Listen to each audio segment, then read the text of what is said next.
புனித ஸ்நாபகர்லப்பர். இவர் இறைவனது ஏவுதலுக்கு கீழ்ப்படிந்து தன் வாழ்வின் பெரும் பகுதியை காட்டில் செலவழித்தார். பின்னர் காடுகளில் வாழ்ந்திருந்த தபோதனர்களுக்கு மேல் வரி சட்டமும் முன்னோடியுமானார். இவருக்கு வயது 30 தூண்டி பிரசங்கித்தார்.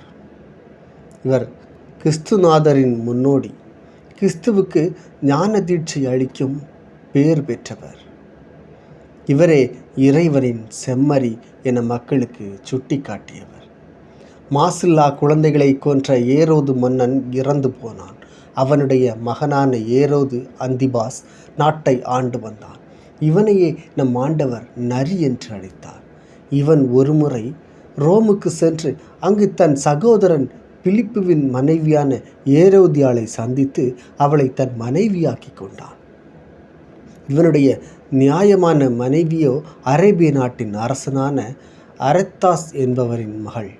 அவள் தன் தந்தையிடம் போய் அடைக்கலம் புகுந்தாள்.